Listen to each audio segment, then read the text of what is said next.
Hello and welcome to my thoughts while standing in the queue. Today I'm going to talk to you about mooning. Do you all remember about mooning?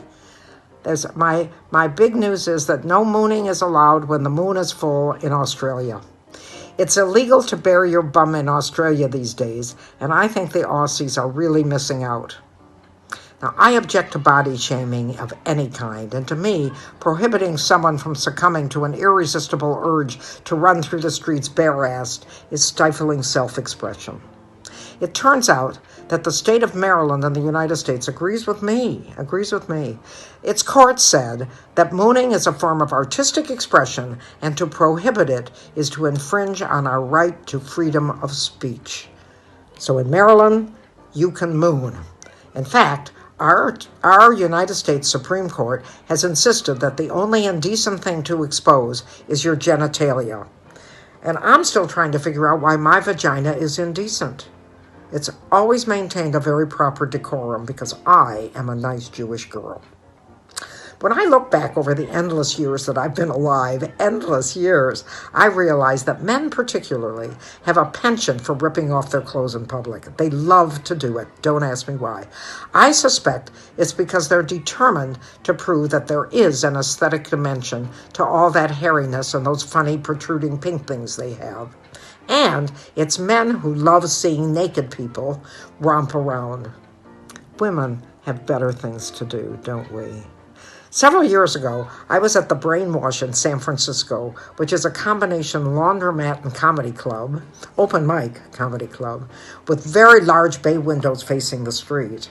All of us inside were trying to concentrate on the very mediocre comedy taking place on that tiny, cramped stage when someone pointed to the window. And there we all saw a homeless man standing before us with a defiant expression on his bearded face, ripping off his clothes and dangling his dick for all to admire.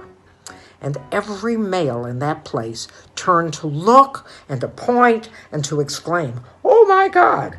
The women gave the naked man a cursory look and then continued to watch the comedy on the stage. Obviously, women prefer a bad joke to a drooping penis. This incident made it very clear to me why male strippers are not as popular as they think they are at hen-dos.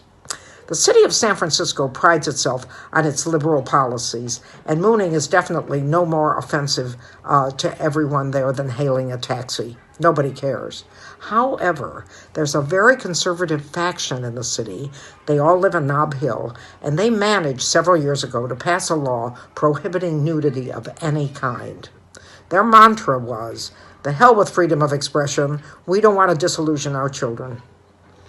Now, in the Castro, which is San Francisco's gay district, elderly men have the habit of sunning themselves in the buff in a lovely little square where Castro Street meets Market Street.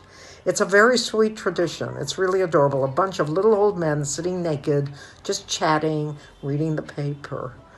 No one would dream of depriving these senior citizens of the opportunity to free themselves of the constraint of their boxers and their trousers to enjoy what little sunshine the city has to offer. So it was that the liberal faction of the city rose up and vociferously attacked those prudes on Nob Hill. They pointed out that our beloved city is known for the freedom it has given to its residents to imbibe in every kind of drug known to man, not to mention live music on the streets and much, much dancing. It's our way. Are we not the city of love? Of course we are. The city fathers buckled under the sheer force of their objections, and they said, okay. If sitting around naked on stone benches is going to be okay, and it's their idea of pleasure, so be it. But in the interest of hygiene, they must sit on a towel. God only knows what might leak out of them at that age. And that was the compromise that was reached. Now, when you wander the streets of San Francisco, you'll see hordes of homeless people with no place to relieve themselves when nature gets insistent, no place to rest their weary heads when night comes, and just as many naked old men sitting on park benches. However, the law is the law, and the San Francisco police rose to the challenge.